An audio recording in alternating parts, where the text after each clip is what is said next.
Bismillahirrahmanirrahim. Assalamualaikum warahmatullahi wabarakatuh. Bismillah, alhamdulillah, wassalatu wassalamu ala rasulillah Sayyidina Muhammad ibni Abdillahi wa ala alihi wa ashabihi wa man tabi'ahu wa walah amma ba'du. Hadratal muhtaramin, para jemaah dimanapun saja berada, saya kutip dari kitab Nasaihul Ibad berkaitan dengan apa yang disabdakan oleh Rasulullah Sallallahu Alaihi Wasallam terhadap umatnya besok di akhir zaman. Apalagi sekarang sudah benar-benar masuk akhir zaman. Apa prediksi Rasulullah? Qala Nabi Sallallahu Alaihi Wasallam, sayati ala ummati zamanun, akan datang atas umatku satu masa, satu zaman, di mana yuhibbunal khomsa wa yansawnal khomsa. Umatku itu senang sekali terhadap 5 hal, tapi mereka melupakan 5 hal yang lain.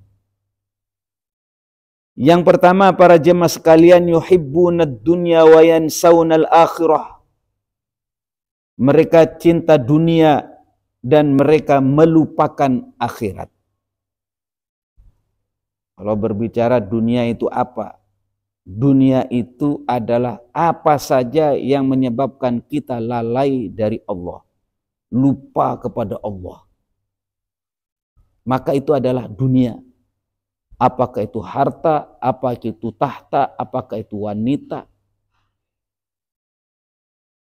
Kalau menyebabkan lupa kepada Allah, semuanya itu menyebabkan lupa kepada Allah, maka itu adalah dunia yang terlaknat. Dan umatku akan senang kepada dunia hingga lupa kepada akhirat. Karena lupa kepada akhirat, akhirnya yang terjadi mereka menghalalkan segala cara. Yang halal diharamkan, yang haram dihalalkan demi kepentingan dunia. Dan begitu kan? Demi kepentingan jabatan, apapun dilakukan. Mau senggol kanan kiri, nginjek yang bawah, menjilat ke atas. Mengapa itu bisa terjadi? Dasarnya adalah karena mereka cinta kepada dunia dan lupa kepada akhirat. Padahal jelas akhirat itu walal akhiratu khairul laka minal ula. Akhirat itu lebih baik daripada dunia. Mengapa? Ya sederhana logikanya. Dunia sementara. Berapa tahun sih kita akan di dunia? Berada di dunia, hidup di dunia? 50 tahun, 60 tahun, 70, 80 tahun, 100 tahun, jarang itu. Setelah itu selesai. Kegagahan, ketampanan, kekayaan, pangkat, jabatan, hilang, sirna, tidak berbekas.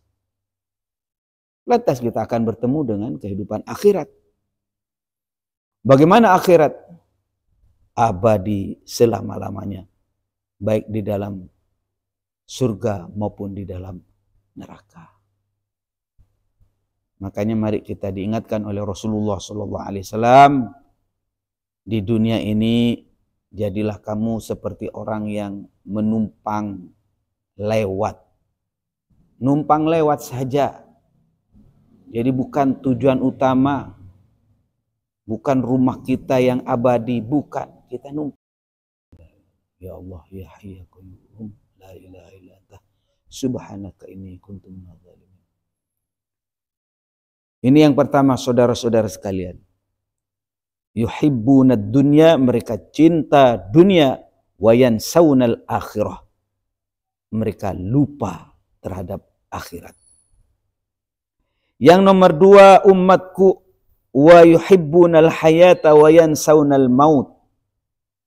Mereka cinta kepada kehidupan, tapi mereka lupa terhadap kematian. Inginnya hidup terus. Kalau bisa 1000 tahun, 2000 tahun, ya mana ada. Mana bisa ya. Kita ini pasti merasakan mati. Kullu nafsin dha'iqatul maut. Tidak bisa, kita pasti mati. Akibat daripada cinta hidup, lupa kepada mati, mereka tidak mempersiapkan ibadah, tidak mempersiapkan bekal untuk kematian. Kalau sudah keriput, sudah panik, bagaimana sekiranya saya kelihatan muda. Bukan berarti tidak boleh berdandan, silakan berdandan. Tetapi dalam hati kita jangan sampai ada perasaan kita itu pingin hidup selama-lamanya. Tidak bisa, saudara-saudara sekalian. Kita pasti akan meninggal. Kita pasti akan mati.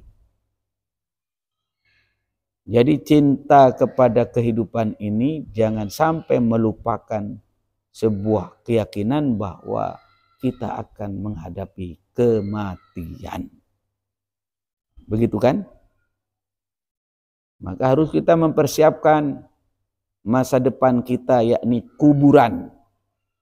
Dipersiapkan dengan apa? Dengan amal, dengan ibadah. Jangan sampai kita itu tidak membawa bekal di dalam akhirat nanti. Pintu gerbangnya adalah kematian, kuburan. Ayo, mumpung masih ada kesadaran, bagaimana sekiranya kita menambah pundi-pundi amal ibadah kita. Sholat berjamaahnya diperbaiki, baca Qur'annya, sedekahnya, bangun malamnya, sholat sunnatnya, puasa sunnahnya, apalagi puasa wajibnya. Kewajiban-kewajiban yang lain, ayo kita jalankan. Sholat sunat jalankan, sholat duha, sholat tahajud, sholat witir, ya Allah. Indah hidup kita. Ya Allah, ya Hayy ya Qayyum, la ilaha illa anta subhanaka inni kuntu minadh dhalimin. Ya Allah, la ilaha illa anta subhanaka inni kuntu minadh dhalimin. La ilaha illa anta subhanaka inni kuntu minadh dhalimin. La ilaha illa anta subhanaka inni kuntu minadh dhalimin. La ilaha illa anta La ilaha illa anta subhanaka inni kuntu minadh dhalimin. La ilaha illa anta subhanaka inni kuntu minadh dhalimin. Nah, ini saudara-saudara sekalian. Jadi yang nomor 3, umatku katanya Rasulullah sallallahu alaihi wasallam, wa yuhibbunal qusur wa yansaunal qubur. Ini umatku. Mereka senang terhadap istana. Rumahnya bermegah-megahan. Dipercantik, dipermegah.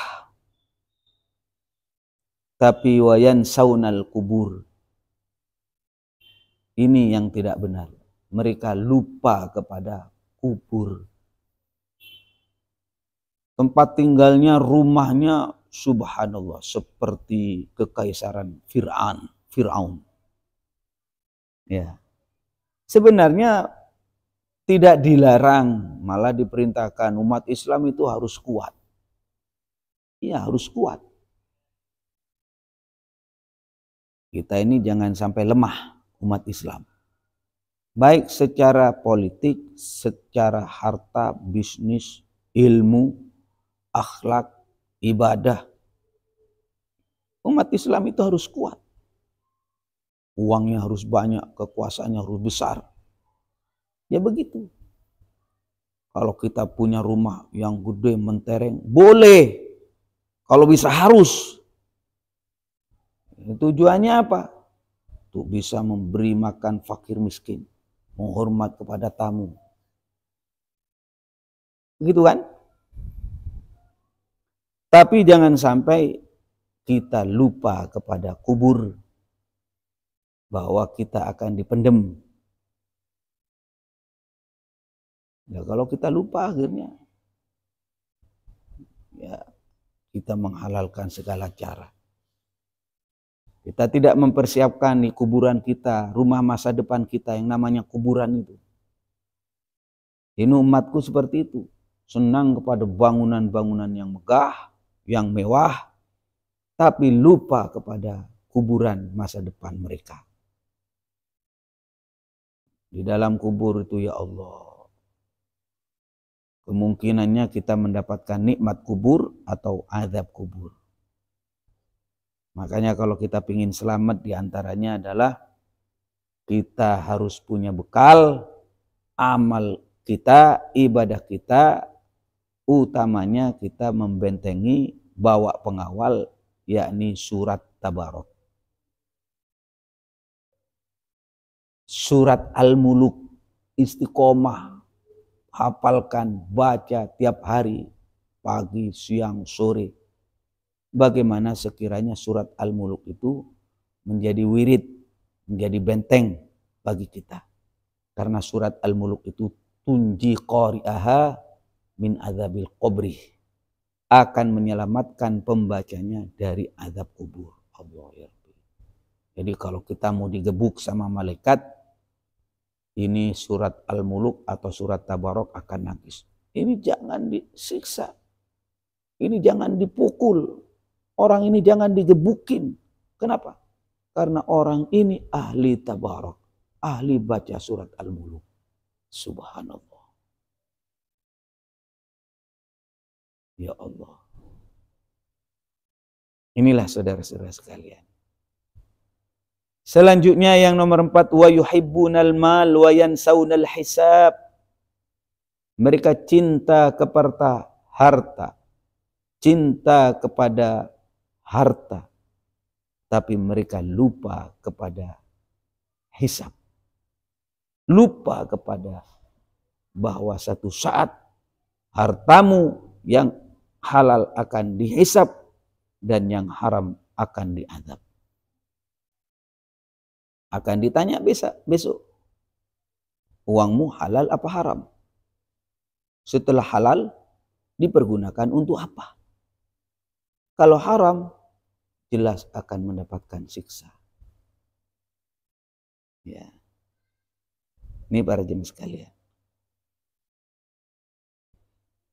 Allah ya Allah. Fa inna halalaha, halalnya dunia, harta yang kita dapatkan, yang didapatkan dengan cara halal, itu akan menjadi hisab, dihitung, diperiksa. Ya, akan diperiksa. Halal, dihitung, diperiksa, dihisab, diaudit. Kalau yang haram, wa haramuha adab, yang haram jelas diadab oleh Allah. Makanya para jemaah sekalian, mari Rasulullah mengingatkan, az-zuhdu an tuhibba ma yuhibbu khaliquk. Orang zuhud itu adalah orang yang mencintai apa yang dicintai oleh Allah dan murka terhadap sesuatu yang dimurkai oleh Allah, yakni pencipta kita. Dan kita keluar dari halal dunia yang halal, harta yang halal, seperti kita keluar dari harta yang haram. Jadi artinya tetap hati-hati. Ini para jemaah sekalian, yang halal saja kita hati-hati, apalagi yang haram. Allah la ilaha illallah. Dan yang nomor terakhir para jemaah sekalian, wa yuhibbunal khalqa wa yansaunal khaliq. Umatku besok di akhir zaman akan cinta kepada makhluk, cinta kepada harta, tahta, wanita, kepada anak. Cintanya luar biasa. Bukan dilarang, bukan madmumah, bukan tercela, enggak. Cuma yang tercela adalah wayan saunal khaliq. Dia melupakan kepada sang pencipta, yakni Allah Subhanahu wa ta'ala. Jadi bagaimana kita menyikapi makhluk, apapun namanya, makhluk itu siapa Kiai? Makhluk itu ya siwallah. Selain Allah ya makhluk. Ya kita cinta kepada mereka, iya. Pada orang tua, bapak ibu kita, nenek kita, kakek kita, istri suami kita, anak-anak kita, harta kita, itu makhluk. Cinta kepada mereka, silakan. Tapi jangan sampai wayan saunal khaliq, lupa kepada Allah sang pencipta. Akhirnya apa? Akhirnya semua itu menyibukkan kita dari Allah. Gara-gara anak, gara-gara istri, gara-gara pekerjaan, gara-gara dunia, kita lupa kepada Allah. Lupa sholat, tidak berjamaah, tidak baca Quran. Yang halal diharamkan, yang haram dihalalkan. Berat jadinya, berat. Makanya para jemaah sekalian, ayo kita bersama-sama apa yang diramalkan oleh Rasulullah, yang diprediksikan oleh Rasulullah, ini jangan sampai kita termasuk di dalamnya. Kalau memang tidak baik, ya. Karena Rasulullah itu bukan dukun, bukan tukang ramal. Lah istilahnya itu prediksi. Rasulullah itu memberi sebuah pandangan karena Rasulullah itu kalau berkata, bersabda bukan berasal dari kepentingan nafsu, keinginan dirinya, bukan. Dorongan nafsunya bukan, karena Rasulullah wa ma yantiqu 'anil hawa. Jadi ucapan Rasulullah, sabda Rasulullah, dawuhnya Rasulullah itu bukan berangkat dari hawa nafsu. In huwa illa wahyu yuha. Rasulullah itu kalau berucap karena ada wahyu bisikan dari Allah Subhanahu wa taala. Wahyu dari Allah. Karena itu perkataan Rasulullah pasti benarnya. Shadaqallah wa shadaqa rasuluh. Maha benar Allah dan maha benar Sayyidina Rasulullah sallallahu alaihi wasallam. Mudah-mudahan apa yang saya sampaikan ada guna dan manfaatnya. Hadanallahu wa iyyakum ajmain. Assalamualaikum warahmatullahi wabarakatuh. Sallallahu ala Muhammad. Sallallahu alaihi wasallam. Sallallahu ala Muhammad. Sallallahu alaihi wasallam. Ya Nabi salam alaika. Ya Rasul salam alaika. Ya Habib salam alaika. Salawatullah alaika. Sallallahu ala Muhammad. Sallallahu alaihi wasallam. Sallallahu ala Muhammad. Sallallahu alaihi wasallam.